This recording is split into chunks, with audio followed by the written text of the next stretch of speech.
मंडणगड तालुक्यात कोसळणाऱ्या पावसामुळे भारजा नदीला पूर। मंडणगड तालुक्यात कोसळणाऱ्या पावसामुळे पूरस्थिती निर्माण झाली आहे। भारजा नदीला आलेल्या पुलामुळे मांदिवली पूल पाण्याखाली गेला असून त्यामुळे केळशी, मांदिवली, देव्हारे मार्गे मंडणगडकडे जाणारी वाहतूक ठप्प झाली आहे। 15 जून रोजी पुलावरून पाणी वाहत होते, तर 15 जुलै रोजी हीच परिस्थिती निर्माण झाली आहे। दापोली आणि मंडणगड या तालुक्यांना जोडणारा हा नांदिवली पूल आहे। कोलाड आंबेवाडी नाक्यावर पूर परिस्थिती, दुकानात पुराचे पाणी शिरले। रोहा तालुक्यातील मुंबई गोवा महामार्गावर असलेले कोलाड आंबेवाडी नाक्यावर मुसळधार कोसळत असलेल्या पावसामुळे बाजारपेठेत पुराचे पाणी शिरले, तर कोलाड आंबेवाडी नाक्यावरील दगत तटकरे चौकात रोहा मार्गावर भरपूर पाणी साचल्याने वाहन चालवताना तारेवरची कसरत करावी लागत आहे। महामार्गाच्या कामांमुळे ही दुरावस्था निर्माण झाली।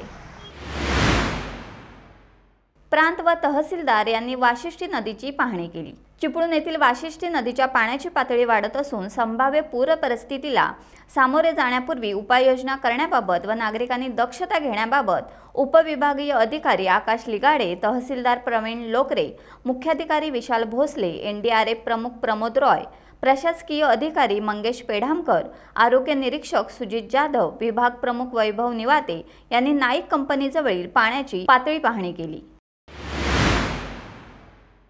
मंडणगड तालुक्यात पावसाचा जोर। मंडणगड तालुक्यात पहाटे 6 वाजल्यापासून मुसळधार पाऊस पडत असून भिंगळोली येथील बस डेपो व शासकीय विश्रामगृह दरम्यान रस्त्यावर मोठ्या प्रमाणात पुराच्या पाण्याने शिरकाव केला। त्यामुळे वाहतूक विस्कळीत झाली, तसेच जनजीवनावर परिणाम झाला। दापोली फाटा समर्थनगर येथील अनिल घरटकर व राजू नगरकर यांच्या घरासमोर मोठ्या प्रमाणात पाणी रस्त्यावर आल्याने घराला पाणी लागले।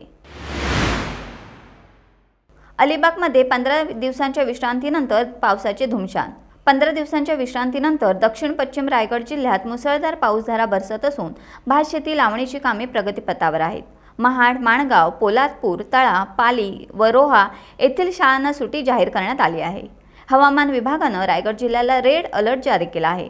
पावसाचा वाहतुकीवर व बाजारपेठेत दैनंदिन जीवनावर परिणाम दिसून आला आहे। टाइम्स डिजिटलला लाईक करा, शेअर करा, सबस्क्राइब करा आणि बेल आयकॉन दाबायला विसरू नका। Times digital.